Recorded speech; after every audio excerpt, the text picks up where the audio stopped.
नमस्ते दोस्तों, स्वागत है आपका मेरे YouTube चैनल दीप क्लासेस में, जिसमें हम MHD 5 कर रहे थे। आज की वीडियो में हम देखेंगे इसका यूनिट नंबर 4, जिसमें हम शब्द शक्ति विवेचन इस टॉपिक को आज पढ़ेंगे। तो बिना देरी किए हम आज का अपना टॉपिक स्टार्ट करते हैं। सबसे पहले आते हैं इसकी प्रस्तावना पर। यहाँ पर देखें, भारतीय काव्यशास्त्र में शब्द शक्तियों के विवेचन की एक सुदीर्घ और सुचिंतित परंपरा रही है। आचार्यों ने शब्द और अर्थ चिंतन की परंपरा में दार्शनिकों के चिंतन के साथ साथ व्याकरण के आचार्य चिंतन को प्रसंगानुसार ग्रहण किया है। तो यहाँ पर हमें बताया कि हमारे भारत में साहित्य के अंदर अगर हम देखें तो शब्दों की ताकत को समझने यानी कि शब्द शक्ति पर बात करने की बहुत पुरानी और गहरी परंपरा हमें देखने को मिलती है। हमारे जो भी पुराने विद्वान और आचार्य थे, उन्होंने जब भी शब्द और उनके अर्थों पर विचार किया तो उन्होंने सिर्फ साहित्य को ही नहीं देखा, बल्कि जो बड़े बड़े दार्शनिक यानी कि फिलोसोफर्स थे और जो व्याकरण के ज्ञाता थे, उन सबकी बातों को समझकर और ज़रूरत के हिसाब से जोड़कर इस बात को आगे बढ़ाने का काम किया।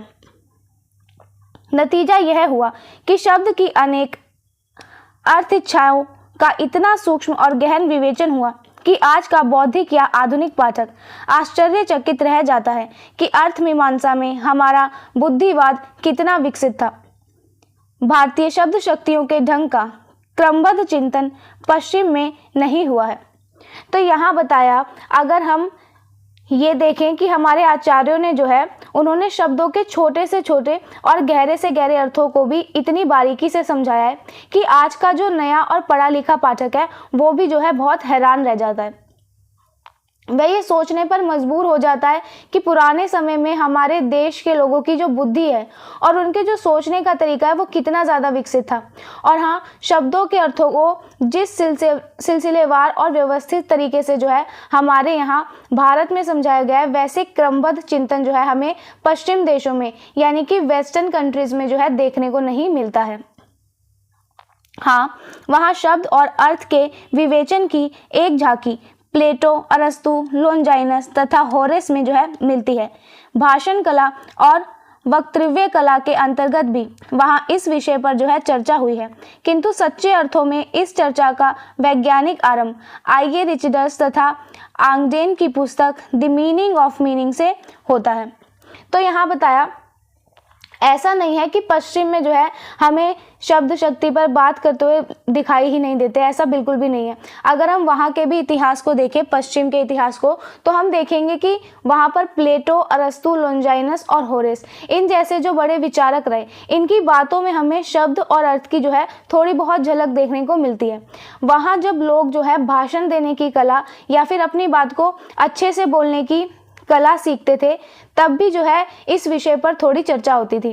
लेकिन अगर सही मायने में देखा जाए तो पश्चिम में इस विषय की वैज्ञानिक और नियमबद्ध जो शुरुआत हुई वो हमें आईए रिचर्ड्स और आगडेन की एक रचना है जिसका नाम है द मीनिंग ऑफ मीनिंग। तो इसमें हमें इस विषय की शुरुआत सच्चे अर्थों में देखने को मिलती है।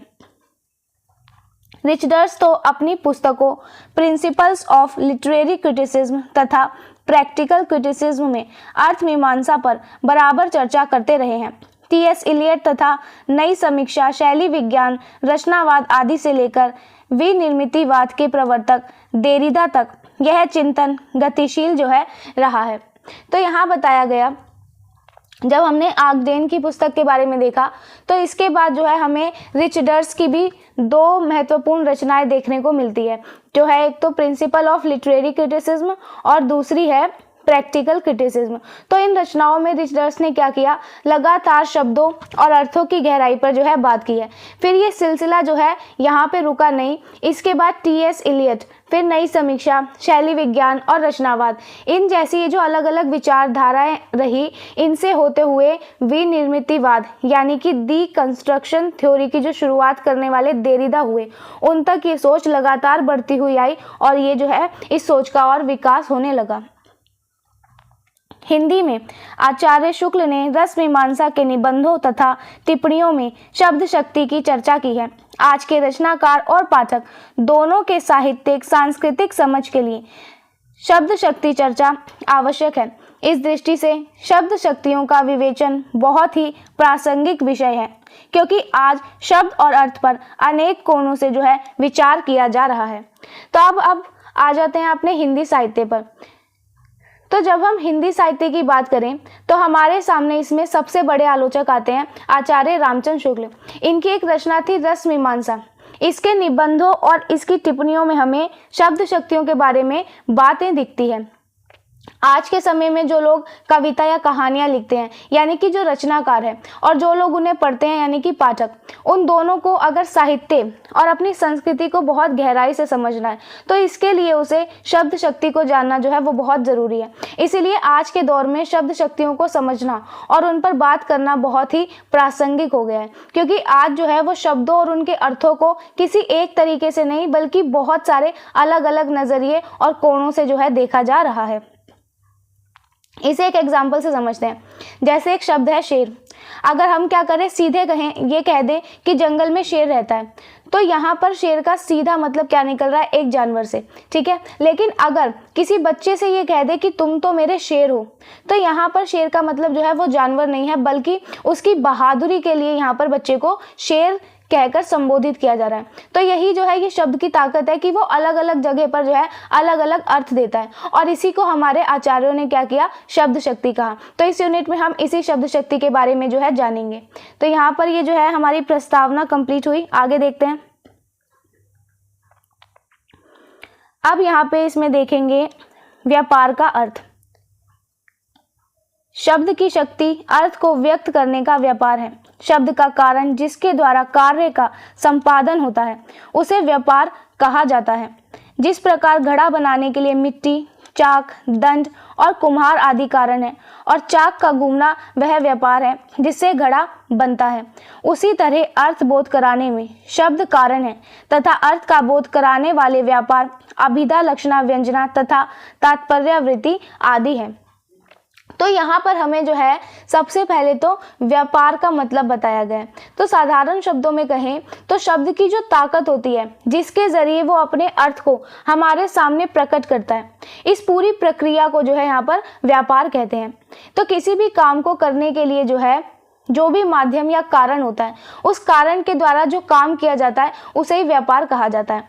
इसे हम एक उदाहरण से समझ सकते हैं। यहाँ पे एक उदाहरण दिया गया है और बताया गया है, जैसे जब एक कुम्हार क्या करता है, वो मिट्टी का घड़ा बनाता है। तो घड़ा बनाने के लिए जो है मिट्टी, चाक, डंडा और खुद जो कुम्हार है वो, ये सब क्या है, ये सब कारण है यानी कि साधन है। लेकिन जब वो चाक जो है वो तेजी से घूमता है तो उस पर जो है चाक का घूमना वो व्यापार या फिर कहें कि वो क्रिया है, जिससे अंत में क्या होता है, एक घड़ा बनकर तैयार हो जाता है।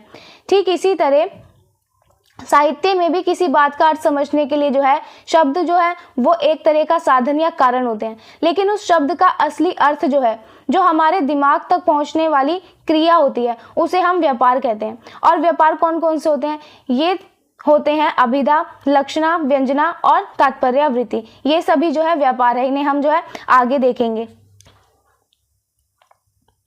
भारतीय आचार्यों ने इन्हीं को शक्ति या वृत्ति नाम दिया है। आचार्य विश्वनाथ ने इसे शक्ति नाम दिया है तो मम्मट ने वृत्ति। तो अब हमारे जो भारतीय विद्वान या आचार्य थे उन्होंने क्या किया, इन अर्थ बताने वाले माध्यमों को अलग अलग नाम दिए। कुछ आचार्यों ने तो इन्हें शक्ति कहा है, वहीं कुछ आचार्य इन्हें वृत्ति कह देते हैं। तो अगर हम नाम लेकर बात करें तो आचार्य विश्वनाथ ने जो है इसे शक्ति नाम दिया, और वहीं दूसरी तरफ आचार्य मम्मट को देखें तो वो उन्होंने इसे वृत्ति कहकर जो है पुकारा है। यानी कि बात तो एक ही है, बस उन्होंने क्या किया, नाम में थोड़ा थोड़ा अंतर यहाँ पर कर दिया है। भारतीय आचार्यों ने अर्थ के 3 प्रमुख भेद किए, वाच्यार्थ, लक्ष्यार्थ और व्यंग्यार्थ। एक चौथे प्रकार के अर्थ तात्पर्य वृत्ति या तात्पर्यार्थ को भी कुछ आचार्यों ने जो है स्वीकृति दी है, किंतु इसके संबंध में मतभेद रहा है। अब देखते हैं कि शब्दों से निकलने वाले जो अर्थ होते हैं वो कितने प्रकार के होते हैं।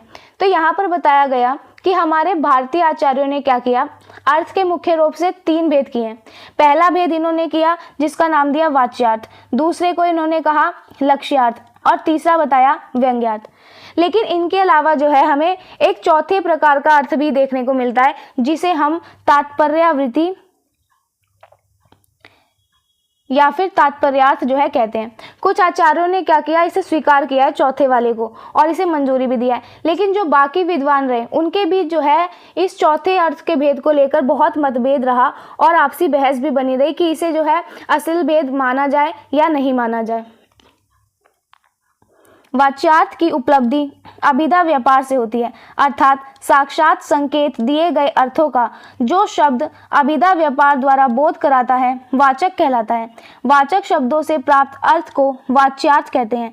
लक्ष्यार्थ में लक्षणा शब्द शक्ति और व्यंग्यार्थ में व्यंजना शक्ति सक्रिय रहती है। यहाँ हम अभिधा, लक्षणा, व्यंजना तथा तात्पर्यावृत्ति का जो है निरूपण कर रहे हैं। तो अब यहाँ बताया गया कि ये जो तीनों अर्थ है ये हमें मिलते कैसे हैं, उसके बारे में हमें बताया गया।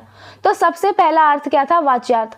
जब हम अभिधा व्यापार यानी कि अभिधा शक्ति के जरिए अगर हमें अर्थ मिलता है तो उसे वाच्यार्थ कहते हैं। इसका मतलब ये हुआ कि जब भी हम कोई शब्द सुनते हैं और उसका जो सीधा साधा मुख्य या सामने दिखने वाला जो अर्थ होता है जो हमें तुरंत ही समझ आ जाता है, तो उसे ही सीधे अर्थ बताने वाले इस शब्द को हम वाचक कहते हैं।